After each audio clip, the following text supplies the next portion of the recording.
नमस्कार दोस्तों, welcome again to my YouTube channel. Friends, आज हम इस वीडियो में बात करेंगे ओशियनिक करंट्स के बारे में और स्पेशली इंडियन ओशियन की करंट्स के बारे में बात करेंगे। बाकी मैं आगे पार्ट्स में वीडियो लाऊंगा जिसके अंदर हम अटलांटिक ओशियन की करंट्स और पैसिफिक ओशियन की करंट्स के बारे में बात करेंगे।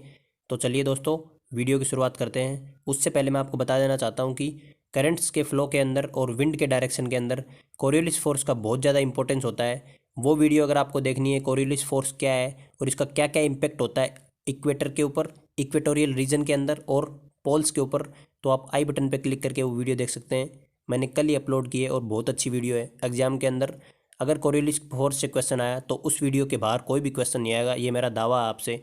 और आप उनके पॉइंट्स भी नोट डाउन कीजिए, क्योंकि वीडियो देखने के बाद में तो आप भूल जाओगे, लेकिन पॉइंट्स एक बार आपने अगर नोट डाउन कर लिए तो आप उनको रिवाइज कर सकते हो वापस। तो चलिए दोस्तों, वीडियो की शुरुआत करते हैं। सबसे पहले हम देखते हैं कि ओशियन करंट्स क्या हैं।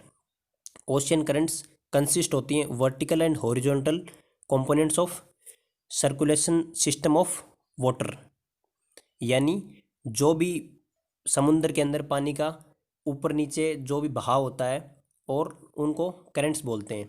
ये करंट्स डेवलप क्यों होती हैं? करंट्स डेवलप होती हैं ग्रेविटी की वजह से, विंड फ्रिक्शन की वजह से एंड वाटर डेंसिटी वेरिएशन की वजह से। वाटर डेंसिटी वेरिएशन कैसे होती है? जैसे कि अगर सलाइन वाटर है और फ्रेश वाटर है तो करंट्स उसको इक्विलिब्रियम करने के लिए सलाइन और फ्रेश दोनों को करंट्स फ्लो करने लग जाएंगी। और इवेपोरेशन अगर ज़्यादा हो रहा है कहीं पे तो वहाँ पे हीट ज़्यादा होगी तो उसको कूल करने के लिए करंट्स फ्लो करने लग जाएंगी। अब करंट्स को तीन पार्ट में डिवाइड किया गया है, drift, current and stream. Drift क्या होती है? ड्रिफ्ट जो होती है wide slow moving ocean current होती है, यानी बहुत चौड़े इलाके के अंदर वो समुद्र के अंदर बहती है और बिल्कुल स्लो स्लो बहती है। उसके बाद में जब उसकी स्पीड एक डेफिनेट डायरेक्शन में हो जाए ड्रिफ्ट की और उसकी वेलोसिटी बहुत तेज़ हो जाए तो उसको हम बोलते हैं करंट। एंड स्ट्रीम उससे भी ज़्यादा स्पीड में हो जाए तो उसको स्ट्रीम बोलते हैं। दोस्तों, अब हम बात करते हैं कि करंट्स कितने टाइप की होती हैं। करंट्स दो प्रकार की होती हैं, cold currents and warm currents. Cold currents जो हैं वो पोलर रीजन्स पे डेवलप होती हैं, यानी पोल्स के ऊपर। आपको पता है कि आर्कटिक सर्किल है ऊपर नॉर्थ पोल पे और अंटार्कटिक सर्किल है साउथ पोल पे। यहाँ पर बहुत ज़्यादा ठंड रहती है, थ्रू आउट द ईयर बर्फ़ जमा रहती है। तो यहाँ से ठंडा पानी इक्वेटर की तरफ आने की कोशिश करता है इक्विलिब्रियम करने के लिए, और इक्वेटर पे जो गर्म होता है, क्योंकि डायरेक्ट सन की रेज इक्वेटर के ऊपर पड़ती हैं, उसी रीजन के ऊपर बिल्कुल डायरेक्ट पड़ती हैं, तो वहाँ पे पानी ज़्यादा गर्म हो जाता है, इसलिए पानी उस साइड में जाने की कोशिश करता है। अब हम बात करते हैं अपने इंडियन ओशियन की करंट्स के बारे में। तो इंडियन ओशियन के अंदर करंट्स अच्छे से डेवलप नहीं है नदर्न पार्ट के अंदर, क्योंकि इंडियन ओशियन ऊपर से लैंड मास से सराउंडेड है। आपने देखा है कि ऊपर इंडिया आ जाता है पूरा लगभग, तो उसके बाद में बांग्लादेश, फिर इधर म्यांमार, लाओस, कंबोडिया, इधर इंडोनेशिया, उसके बाद में वेस्ट साइड के अंदर पाकिस्तान, ईरान, अफ़गानिस्तान तो ऊपर पड़ जाता है, ईरान। उसके बाद में इधर अफ्रीका का कॉन्टिनेंट टच हो जाता है, हॉर्न ऑफ अफ्रीका। मैंने आपको बताया था कि हॉर्न ऑफ अफ्रीका पे भी एक बहुत अच्छा क्वेश्चन आता है कि हॉर्न ऑफ अफ्रीका के अंदर कौन कौन से कंट्रीज आते हैं। अगर वो वीडियो आपने देखी नहीं तो उसको मैंने स्टेट्स ऑफ वर्ल्ड वाली वीडियो के अंदर बताया था कि हॉर्न ऑफ अफ्रीका के अंदर Ethiopia, Eritrea, Djibouti and Somalia country आते हैं, जिनको आप SEED ये भी शॉर्टकट ट्रिक याद रख सकते हो। तो चलिए दोस्तों, इंडियन ओशन की करंट्स हम अब स्टार्ट करते हैं। सबसे पहले हम बात करेंगे नदर्न साइड के अंदर जो भी करंट्स फ्लो करती हैं, लेकिन उससे पहले मैं आपको एक बात बता देना चाहता हूँ कि इंडियन ओशियन के अंदर करंट्स का जो मूवमेंट है उनके ऊपर बहुत ज़्यादा इन्फ्लुएंस पड़ता है मॉनसून विंड्स का एंड विंड फ्लो का। जो भी विंड्स होती हैं वहाँ पे उनका बहुत असर पड़ता है, और ये डायरेक्शन चेंज करती रहती हैं अपना। समर्स में इनका अलग डायरेक्शन होगा, विंटर्स में इनका अलग डायरेक्शन होगा। जो समर सर्कुलेशन होता है नदर्न इंडियन ओशियन के अंदर, उसके अंदर जो नॉर्थ इक्वेटोरियल करंट होती है एंड काउंटर इक्वेटोरियल करंट होती है वो दोनों ही एब्सेंट होती हैं। ये पॉइंट नोट डाउन कर लेना, बहुत इंपॉर्टेंट है। इसका रीज़न भी मैं अभी बताने वाला हूँ आपको कि ये नॉर्थ इक्वेटोरियल करंट और काउंटर इक्वेटोरियल करंट दोनों एब्सेंट क्यों होती है। ये एब्सेंट इसलिए होती हैं क्योंकि जो साउथ वेस्ट मानसून आता है इंडिया के अंदर, अपने को पता है कि गर्मियों में भी बारिश होती है अपने, and absence of north east trade wind, इन दोनों की वजह से नदर्न इंडियन ओशियन के अंदर समर्स के अंदर एक और करंट डेवलप होती है जिसको बोलते हैं साउथ वेस्ट मॉनसून ड्रिफ्ट। यानी साउथ की तरफ से आएगी, वेस्ट की तरफ से होते हुए, उसको साउथ वेस्ट मॉनसून ड्रिफ्ट बोलते हैं, जो कि जून से सितंबर के अंदर चलती है। तो अपना जो मानसून का पीरियड होता है वो भी जून से सितंबर ही होता है। उसके बाद में रिट्रीटिंग मानसून होता है, जिसकी वजह से तमिलनाडु के अंदर बहुत ज़्यादा बारिश होती है। ये क्वेश्चन भी बहुत बार आता है कि रिट्रीटिंग मानसून की वजह से तमिलनाडु के अंदर बारिश होती है, या फिर चेन्नई दे देंगे आपको तमिलनाडु का जो कैपिटल है। और ऐसे एक क्वेश्चन आता है, तो इसको भी नोट डाउन करना आप। फिर ये इक्वेटोरियल करंट को रिप्लेस कर देती है। मैंने अभी बताया कि नॉर्थ इक्वेटोरियल करंट को ये रिप्लेस कर देती है। उसके बाद में जो करंट चलती है वो चलती है सोमालिया करंट। सोमाली करंट मैंने आपको बताया था कि हॉर्न ऑफ अफ्रीका में है। तो जब वेस्ट विंड ड्रिफ्ट चलने लगी, यानी वेस्ट की तरफ से हवाएं ईस्ट की तरफ जाने लगी, तो सोमालिया अपने इंडिया के वेस्ट के अंदर है, साउथ वेस्ट की साइड में है, तो वहाँ से भी हवाएं आने लगेंगी और वो भी एक करंट डेवलप हो जाएगी जो ईस्टवर्ड मूवमेंट करेगी, एंड जो साउथ वेस्ट मानसून ड्रिफ्ट की वजह से ही जनरेट होती है, क्योंकि सारी हवाएं और वाटर उस साइड में जाने लगा, तो सोमालिया की तरफ से भी जो भी वाटर है, एक्सेस वाटर, वो इंडिया की तरफ आने लग जाएगा। और ये एक कोल्ड करंट है। इसी की वजह से ही सोमालिया के अंदर डेजर्ट पाया जाता है, क्योंकि कोल्ड करंट्स जहाँ पर भी फ्लो करती हैं वहाँ पर मेजोरिटी में डेजर्ट पाए जाते हैं, क्योंकि अपवेलिंग की वजह से, यानी कोल्ड क्लाइमेट अब जब हो जाएगा तो वहाँ पे डेजर्ट्स फॉर्म हो जाते हैं। इसकी भी मैं एक वीडियो लेके आऊँगा।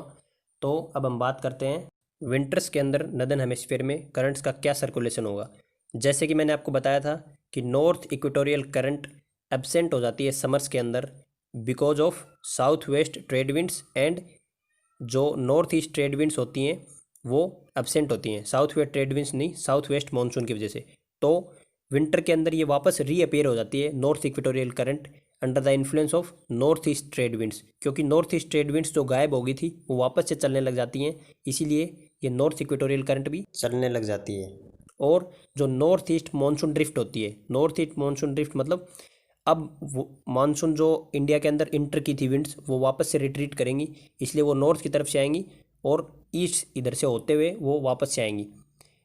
ये भी दिसंबर के अंदर फॉर्म होती है, विंटर के अंदर फॉर्म होती है नॉर्थ ईस्ट मानसून विंड्स, और ये वेस्टवर्ड मूवमेंट करती हैं साउथवर्ड ड्रिफ्ट होते हुए and along eastern coast of India and Arabian coast.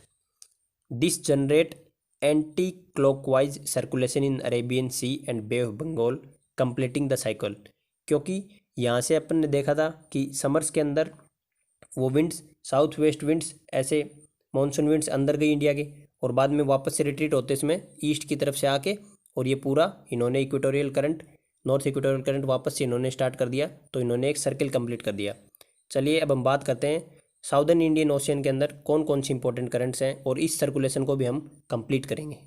Southern Indian ocean के अंदर जो सबसे पहली करंट फ्लो करती है वो है साउथ इक्वेटोरियल करंट। ये एक वार्म करंट है और ये ओरिजिनेट होती है because of south east trade winds, यानी जो साउथ सदर्न कॉन्टिनेंट के अंदर ट्रेड विंड्स चलती हैं, ईस्ट डायरेक्शन की तरफ से आती हैं विंड्स, तो वो वेस्ट की तरफ जाएंगी, इसलिए इनको बोल देते हैं साउथ ईस्ट ट्रेड विंड्स। जैसे हमने नदर्न हेमिस्फीयर में, इसमें नदर्न साइड में कॉन्टिनेंट के पढ़ा था कि नॉर्थ ईस्ट ट्रेड विंड्स, यानी नॉर्थ के अंदर बह रही हैं वो और ईस्ट की साइड से आ रही हैं, वेस्ट की तरफ जाएंगी। जिस साइड से वो जो विंड्स आती हैं उनको हम उसका नाम दे देते हैं। अब जो साउथ इक्वेटोरियल करंट है, ये मैंने आपको बताया था कि जब ये चलती रहेगी करंट तो आगे अफ्रीका के टकराएगी जाके, और वहाँ से ये लैंड मास को क्रॉस नहीं कर सकती है, तो वहाँ से स्प्लिट हो जाएगी। ये स्प्लिट हो जाएगी दो पार्ट के अंदर, जो कि एक तो मेडागास्कर करंट बन जाएगी और एक मोजाम्बिक करंट बन जाएगी, क्योंकि ये एक आइलैंड है यहाँ पे मेडागास्कर का। तो जो मेडागास्कर के आइलैंड के ईस्ट की साइड से गुजरेगी उसको हम मेडागास्कर करंट बोल देंगे, और जो उसके बैक साइड से गुजरेगी जो मोजाम्बिक कंट्री है उसके आगे से, तो उसको हम मोजाम्बिक करंट बोल देंगे। अभी जो करंट्स, जो साउथ इक्वेटोरियल करंट डिफ्लेक्ट हुई थी, दो पार्ट के अंदर बट गई थी, Mozambique current and Madagascar current के अंदर, इस आइलैंड को क्रॉस करते ही वो दोनों आपस में फिर मिल जाएंगी और इनको फिर बोलते हैं हम एगुलाज करंट। जो एगुलाज करंट है ये भी एक वार्म करंट है, क्योंकि साउथ इक्वेटोरियल करंट वार्म थी, फिर उसके बाद मेडागास्कर और ये मोजाम्बिक करंट भी वार्म हुई, तो ये दोनों वार्म मिलके वार्म ही बनाएंगी। लेकिन जब ये और आगे बढ़ती है एगुलाज करंट, तो ये किसके इन्फ्लुएंस में आ जाती है? वेस्ट ऑस्ट्रेलियन करंट के इन्फ्लुएंस में आ जाती है, जिसको वेस्ट विंड ड्रिफ्ट भी बोलते हैं, जो कि अंटार्कटिका की तरफ से आती है कोल्ड वाटर लेके, और ये सर्क्यूमपोलर है, इसको सर्क्यूमपोलर बोलते हैं, यानी पूरे ग्लोब के अंदर ये बहती है, क्योंकि साउदर्न साइड के अंदर अपने को पता है कि कम कॉन्टिनेंटल मास है, तो ये पूरे ग्लोब के अंदर ये कोल्ड वाटर बहता रहता है। और इसके इन्फ्लुएंस के अंदर जब ये एगुलास करंट आती है तो ये वापस से क्या करती है, ईस्ट की तरफ डायरेक्शन ले लेती है अपना, क्योंकि ये जो सर्क्यूमपोलर करंट है जो वेस्ट विंड ड्रिफ्ट, ये वेस्ट से ईस्ट की तरफ फ्लो करती है, तो इसको भी अपने इन्फ्लुएंस के अंदर लेते हुए वापस ऑस्ट्रेलिया की तरफ ले जाएगी इस एगुलाज करंट को। वेस्ट विंड ड्रिफ्ट है, उसके इन्फ्लुएंस के अंदर आके कोल्ड करंट हो गई है, और ये जाके वेस्ट ऑस्ट्रेलिया के टच करते हुए वहाँ से टर्न ले लेती है और जाके साउथ इक्वेटोरियल करंट के अंदर मिल जाती है। तो वेस्ट ऑस्ट्रेलियन करंट को भी अपन बोलते हैं कि ये कोल्ड करंट है, और इसकी वजह से ये साइकिल पूरा कंप्लीट हो जाता है। अब मैं साइकिल आपको दिखा देता हूँ, आप मैप के ऊपर देखना।